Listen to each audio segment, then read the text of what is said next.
Assalamualaikum warahmatullahi wabarakatuh. Saya Aska Fikriyah dengan NIM 221019000007. Pada kesempatan kali ini, saya akan mempresentasikan laporan hasil kerja praktik saya terkait dengan pemeriksaan kualitas sumber air baku menjadi dapat air dengan menggunakan parameter kimia dan fisika. Saya melakukan magang di PT Menso Utama Insani yang berlokasi di Rawamekarjaya, Serpong, Tangerang Selatan, Banten.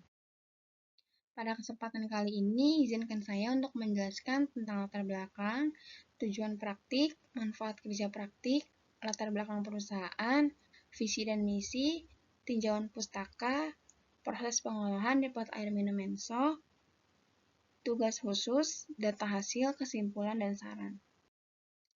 Air merupakan senyawa kimia yang penting dalam memenuhi kebutuhan pokok manusia untuk bertahan hidup. Berdasarkan Peraturan Menteri Kesehatan Republik Indonesia Nomor 2 Tahun 2023 tentang Peraturan Pelaksanaan Peraturan Pemerintah Nomor 66 Tahun 2014 tentang Kesehatan Lingkungan, air minum adalah air yang melalui pengolahan atau tanpa pengolahan yang memenuhi syarat kesehatan dan dapat langsung diminum. Manusia membutuhkan air untuk berbagai kegiatan, seperti mandi, mencuci, keperluan pertanian, keperluan industri, sarana transportasi, dan lain-lain. Kualitas air adalah sifat air dan kandungan makhluk hidup, zat, energi, atau komponen lain di dalam air.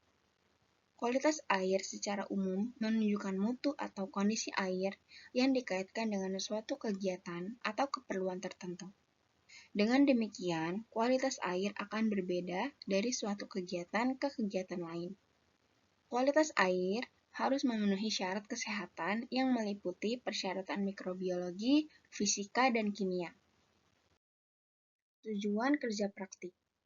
Kegiatan kerja praktik di Laboratorium Lingkungan PT Menso Utama Insani bertujuan untuk menjalin hubungan kerjasama yang baik antar peserta prakerin dengan instansi perusahaan. Yang kedua, mampu melakukan analisis data. Meningkatkan keterampilan analisis data lingkungan melalui praktik pengumpulan dan evaluasi uji laboratorium, selaras dengan standar operasional laboratorium pada umumnya. Kemudian menumbuhkan sikap profesionalisme, menanamkan sikap profesionalisme sesuai dengan tuntutan kerja. Lulusan dapat memiliki standar kompetensi dan daya asing sesuai tuntutan kerja. Kemudian manfaat kerja praktik. Mahasiswa memiliki kesempatan untuk menerapkan pengetahuan yang diperoleh selama perkuliahan dunia kerja. Mahasiswa dapat meningkatkan pemahaman terhadap sistem kerja lintas disiplin secara profesional. Latar belakang perusahaan. Pada tahun 2017, berdirilah sebuah usaha yang diberi nama Menso. Menso merupakan akronim dari mendahulukan sodakoh. Nama ini mengandung makna filosofis yang mendalam, menjadikan nilai-nilai kebaikan, kepedulian, dan amal sebagai dasar dalam menjalankan kegiatan usaha. Sejak awal pendiriannya, Menso telah menunjukkan komitmen nyata terhadap perbaikan kualitas hidup masyarakat melalui pengembangan berbagai unit usaha. Beberapa di antaranya adalah Air Sehat Menso, yang menyediakan air minum berkualitas dengan harga yang terjangkau. Kampung sanitasi bertujuan meningkatkan kebersihan dan kesehatan lingkungan pemukiman, serta jasa perawatan bangunan, yang berperan dalam mendukung keberlangsungan infrastruktur masyarakat. Seluruh kegiatan usaha ini dikelola dengan pendekatan berbasis nilai, di mana aspek sosial, lingkungan, dan spiritual berjalan beriringan. Visi dan misi perusahaan. Menjadi solusi utama air minum berkualitas tinggi, terjangkau, dan mudah diakses oleh masyarakat untuk mendukung hidup sehat setiap hari. Kemudian misinya menyediakan air minum isi ulang yang higienis, berkualitas, dan teruji. Membangun jaringan distribusi dan reseller terpercaya di seluruh wilayah. Memberikan edukasi kepada masyarakat tentang pentingnya air bersih untuk kesehatan. Mengembangkan inovasi layanan berbasis teknologi untuk kemudahan akses air minum. Berikut ini merupakan pengertian tentang air RO atau reverse osmosis. Air RO merupakan air minum yang diproses menggunakan teknologi osmosis terbalik. Proses ini menggunakan membran semi-permeabel yang sangat halus untuk memisahkan air murni dari kontaminan seperti mineral, logam berat, bakteri, virus, dan zat berbahaya lainnya. Dengan tekanan tinggi, hanya molekul air yang dapat melewati membran, sementara kontaminan tertahan dan dibuang. Air RO pada umumnya dihasilkan dari berbagai sumber air, seperti sumur, sungai, air ledeng, dan sebagainya. Kemudian diproses dengan mesin RO hingga menjadi air yang sangat murni, dengan kandungan mineral yang sangat rendah atau bahkan hampir tidak ada sama sekali. Proses osmosis terbalik ini berbeda dengan proses filtrasi biasa, karena menggunakan tekanan untuk memaksa air melalui membran yang sangat halus. Proses ini memungkinkan air yang dihasilkan lebih bersih dan lebih aman untuk dikonsumsi, mengingat proses ini dapat mengurangi kontaminasi dari zat-zat berbahaya. Hasil akhir dari proses RO adalah air yang sangat jernih, aman diminum, dan memiliki tingkat total dissolved solid atau TDS rendah, sekitar 0–20 ppm. Kemudian di sini terdapat proses air RO dan pengelolaan air residu. Dari gambar tersebut dapat dijelaskan proses yang pertama yaitu air berasal dari sumber mata air yang ditampung di tangki penampungan. Sumber ini, air dialirkan menuju tangki penampungan awal yang berfungsi untuk penampung debit air agar stabil sebelum masuk ke tahap pengelolaan selanjutnya. Sistem ini juga meminimalkan risiko kontaminasi karena air tidak langsung diproses, melainkan disimpan sementara untuk dilakukan pengendapan alami, sehingga partikel besar dapat mengendap terlebih dahulu. Yang kedua terdapat tangki penampungan air baku. Air dari sumber mata air terlebih dahulu disalurkan ke tangki penampungan untuk melalui proses penyimpanan sementara, yang sekaligus berfungsi sebagai tahap pengendapan alami guna memisahkan partikel kasar. Air baku dipompa menuju tangki FRP atau Fiber Reinforced Plastic yang berisi media karbon aktif dan pasir silika. Media ini bertindak sebagai unit filtrasi untuk menghilangkan kotoran tersuspensi, warna, dan bau guna menjaga kualitas air yang memenuhi persyaratan air minum. Kemudian yang ketiga, terdapat penyaluran melalui filter ke mesin RO. Pada proses ini, air masuk dengan tekanan tinggi melalui lapisan penyaring halus yang memiliki pori-pori 0,0001 mikron, sehingga hanya molekul air yang dapat melewati. Sementara kotoran, ion terlarut, dan mikroorganisme akan tertahan dan terpisah. Sehingga air RO yang dihasilkan sangat murni karena sebagian partikel larut selama proses penyaringan. Kemudian ada penampungan hasil proses reverse osmosis.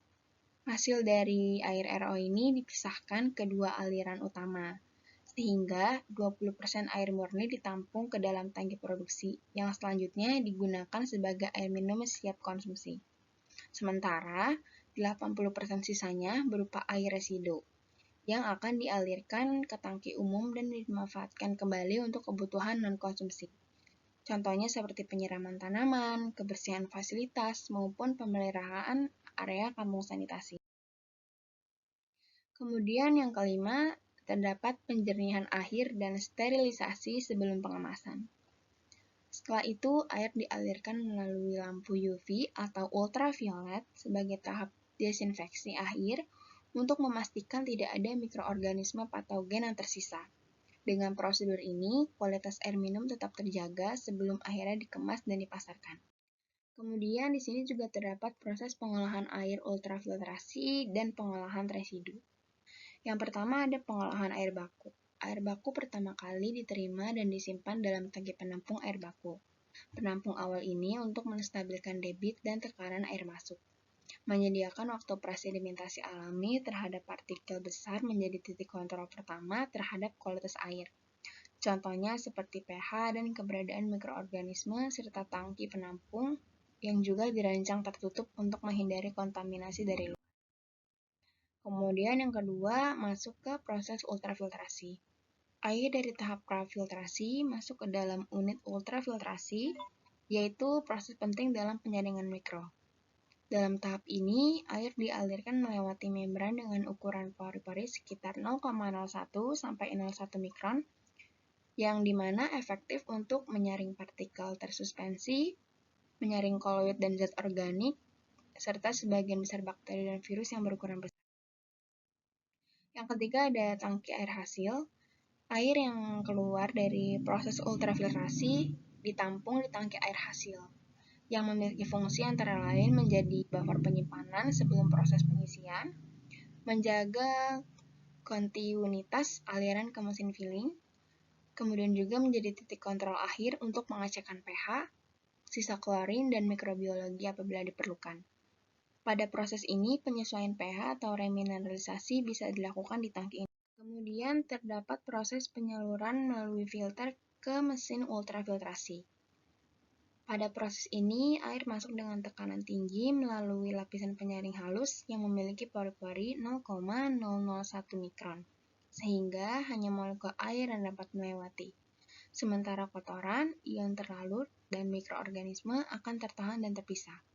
Oleh sebab itu, air yang dihasilkan melalui ultrafiltrasi memiliki kualitas yang sangat murni, karena sebagian besar partikel terlarut dan mikroorganisme telah terpisahkan selama proses penyaringan. Kemudian terdapat proses conveyor dan loading dock.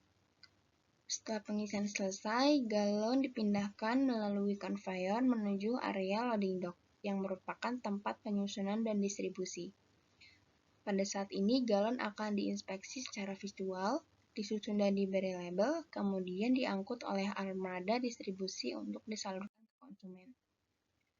Pada proses terakhir, terdapat pengelolaan air residu ultrafiltrasi. Pengelolaan air residu dari proses ultrafiltrasi dilakukan melalui beberapa tahapan untuk meminimalkan potensi pencemaran lingkungan, yang selanjutnya akan ditampung di dalam tangki penampung. Air residu tidak langsung terbuang ke lingkungan. Kemudian, air dialirkan melalui unit pengolahan sederhana berupa penyaringan tambahan atau sistem pengendapan untuk memisahkan partikel berukuran besar. Kemudian, di sini kita akan masuk ke dalam tahap pelaksanaan. Alat dan bahannya itu terdapat potometer, wadah sampel, batang penghancur, kuvet, inkubator, TDS dan pH meter, kemudian pada prosedur pengujian, prosedur yang pertama dilakukan pengambilan air baku dan air RO. Siapkan wadah sampel steril, kemudian lap keran dengan alkohol atau panaskan keran dengan api, nyalakan keran dan isi penuh wadah sampel, tutup sampel yang sudah diambil. Prosedur analisa. Siapkan wadah sampel yang akan digunakan untuk mengambil sampel inlet dan outlet, tampung sampel tersebut ke dalam wadah sampel, lakukan pengujian di laboratorium, siapkan alat potometer dan alat pendukung lain yang dibutuhkan. Masukkan sampel outlet dan inlet ke dalam kuvet, masukkan reagen pengujian pada sampel, lalu homogenkan reagen pengujian. Masukkan kuvet yang berisi sampel dan reagen ke dalam potometer, pilih pengujian pada layar potometer, tekan tombol OK, maka hasil pembacaan akan muncul di layar. Berikut ini merupakan hasil analisa. Yang pertama, terdapat hasil analisa pH air RO. Berdasarkan hasil tabel dan grafik di samping, nilai pH air hasil pengolahan menunjukkan adanya kenaikan ringan seiring dengan bertambahnya jumlah galon yang diproduksi secara kumulatif. Teramati bahwa pada interval produksi kumulatif antara 2.578 hingga 3.412 galon, terjadi peningkatan nilai pH dari 5,8 menjadi 5,85. Meskipun demikian, seluruh nilai yang diperoleh masih berada di bawah batas maksimum yang ditetapkan dalam Peraturan Menteri Kesehatan Republik Indonesia Nomor 2 Tahun 2023, yaitu sebesar 6,5. Secara teknis, pH air yang cenderung rendah dapat disebabkan oleh akumulasi residu kimia dari proses filtrasi atau penggunaan media pengolahan yang telah mengalami penurunan kapasitas buffer terhadap asam. Evaluasi dari hasil ini menunjukkan bahwa sistem pengolahan air di depot air minum Mensol masih mampu menjaga stabilitas pH meskipun terdapat peningkatan beban produksi. Namun, diperlukan pemantauan lebih lanjut apabila produksi terus berlanjut secara intensif, guna memastikan nilai pH tidak terus meningkat atau justru turun di luar batas aman yang disyaratkan. Kemudian, TDS pada air RO. Dari hasil pengamatan, nilai TDS mengalami kenaikan dari 5 ppm pada akumulasi produksi 553 galon menjadi 5,4 ppm saat produksi mencapai 4.240 galon. Meskipun terjadi peningkatan, seluruh nilai TDS yang diperoleh masih jauh berada di bawah batas maksimum yang ditentukan oleh Peraturan Menteri Kesehatan Republik Indonesia Nomor 2 Tahun 2023, yaitu sebesar 150 mg per liter. Peningkatan ini diduga berkaitan dengan akumulasi zat terlarut selama proses filtrasi, atau karena menurunnya efektivitas media penyaring akibat penggunaan secara terus-menerus. Nilai TDS yang terus-menerus mengalami pertambahan walaupun masih dalam batas ambang aman dapat menjadi indikator awal dari penurunan kapasitas filter sistem pengolahan. Oleh karena itu, penting dilakukan pemantauan berkala serta evaluasi kondisi media filter agar kualitas air tetap berada dalam standar yang ditetapkan. Kemudian, di sini terdapat hasil analisa kadar manganes pada air RO. Selama 4 periode pengujian, konsentrasi mangan terpantau berkisar antara 0,03 mg per liter hingga 0,02 mg per liter, tanpa menunjukkan lonjakan yang signifikan jika dibandingkan dengan ambang batas maksimum yang ditetapkan oleh Peraturan Menteri Kesehatan Republik Indonesia Nomor 2 Tahun 2023, yakni sebesar 0,1 mg per liter. Seluruh hasil uji masih berada dalam kategori aman dan memenuhi syarat kualitas air untuk keperluan konsumsi. Berdasarkan grafik dan tabel di samping, kadar manganes dalam air olahan menunjukkan relatif stabil sepanjang proses produksi galon.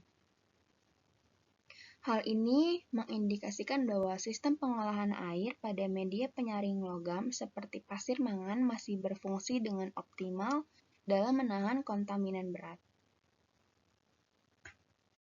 Kemudian, untuk hasil analisa kadar aluminium pada air RO, pada awal periode terdeteksi sebesar 0,05 mg per liter.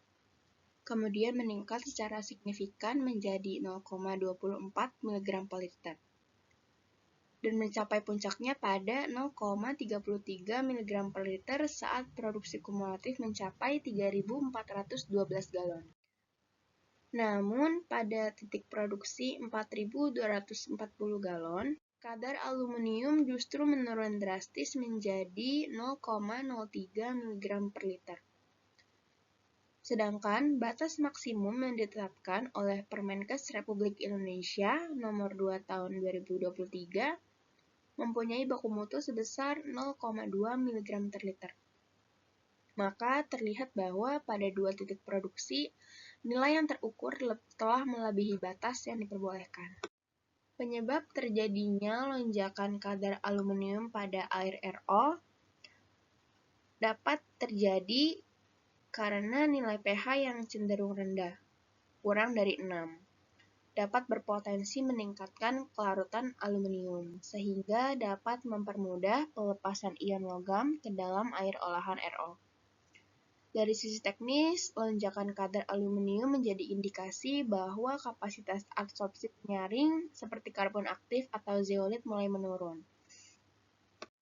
Hal ini menegaskan pentingnya penerapan perawatan berkala dan inspeksi sistem filtrasi, termasuk monitoring terhadap tekanan diferensial, efektivitas media, serta penjadwalan pergantian cartridge, untuk memastikan kualitas air tetap berada dalam rentang aman sesuai standar baku mutu yang berlaku. Pada hasil analisa kadar kromium yang terdapat pada air RO, nilai yang terukur berada pada kisaran 0,02 mg per liter hingga 0,00 mg per liter. Tanpa adanya fluktuasi signifikan dari awal hingga akhir periode pengujian, bila dibandingkan dengan baku mutu maksimum yang ditetapkan oleh Permenkes Republik Indonesia Nomor 2 Tahun 2023 sebesar 0,05 mg per liter, maka seluruh nilai hasil uji kromium masih tergolong aman dan memenuhi standar kualitas air untuk konsumsi.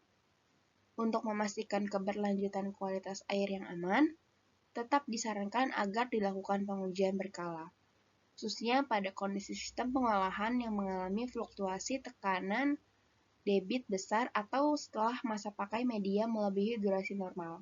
Hal ini penting untuk menjaga efektivitas dalam konsistensi mutu air.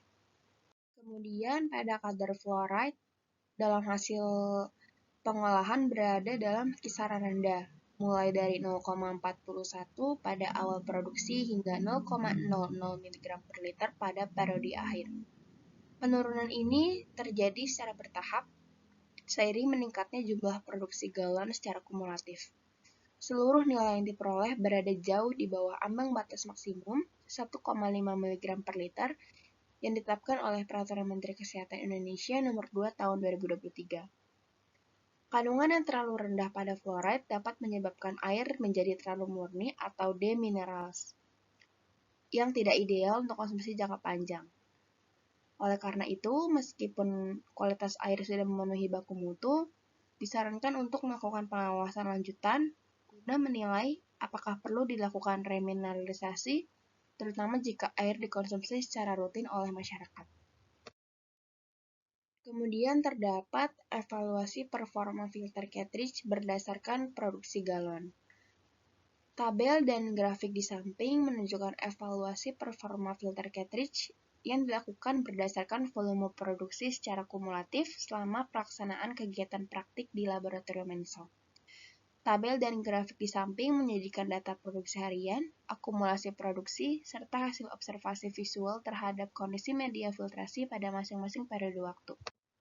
Tujuan dari evaluasi ini adalah untuk mengidentifikasi keterkaitan antara beban kerja filtrasi dengan penurunan efektivitas penyaringan. Berdasarkan hasil pengamatan, indikasi awal kejenuhan media filter ditandai dengan perubahan warna menjadi coklat setelah produksi mencapai 2.500 galon. Setelah melewati 3.000 galon, media filter menunjukkan tanda penurunan fungsi yang lebih signifikan dan perlu segera dilakukan pergantian. Dengan demikian, penjadwalan pergantian filter berdasarkan jumlah produksi kumulatif galon dapat menjadi pendekatan preventif dan adaptif yang efektif dalam menjaga konsistensi mutu air. Kemudian, terdapat implementasi dan optimalisasi sistem reverse osmosis atau RO. Untuk meningkatkan kapasitas dari 3.000 galon ke target produksi yang lebih tinggi, disarankan melakukan pembaruan sebagai berikut. Melakukan penambahan modul membran RO yang akan memperluas permukaan filtrasi, sehingga air yang akan dapat diproduksi akan meningkat. Yang kedua, pemasangan booster atau permeator. Yang ketiga, meningkatkan pretreatment atau microfiltration. Yang keempat, menambahkan kapasitas tangki buffer. Untuk memperkuat sistem dengan tangki buffer, memungkinkan penampungan memadai saat terjadi lonjakan kebutuhan selama produksi. Berdasarkan hasil kerja praktik yang telah dilaksanakan di PT Menso Utama Insani, serta analisa terhadap kualitas air berdasarkan parameter fisika, kimia, dan mikrobiologi, sesuai dengan Permenkes Nomor 2 Tahun 2023, maka dapat disimpulkan air hasil proses RO pada umumnya memenuhi standar kualitas air minum, terutama dari aspek mikrobiologi dan kandungan logam berat. Hal ini menunjukkan bahwa sistem filtrasi dan sterilisasi yang digunakan telah berjalan dengan baik. Pada pH air RO yang cenderung di bawah batas minimum 6,5 yang menunjukkan perlunya penyesuaian nilai pH sebelum distribusi. Kemudian, terdapat saran-saran yang perlu dilakukan remineralisasi atau penyesuaian pH untuk meningkatkan kualitas organoleptik dan keamanan konsumsi jangka panjang. Melakukan monitoring berkala terhadap kadar logam seperti aluminium, serta terhadap sisa klorin untuk menjamin keamanan air. Melakukan proses sterilisasi air baku yang perlu ditingkatkan baik dari segi frekuensi maupun efektivitas metode. Dilanjutkan untuk mengembangkan sistem dokumentasi dan pengawasan kualitas secara real time agar kejadian tidak sesuai dapat segera ditangani. Sekian presentasi hasil kerja praktik dari saya. Kurang lebihnya mohon maaf. Wabillahi taufiq wal hidayah. Wassalamualaikum warahmatullahi wabarakatuh.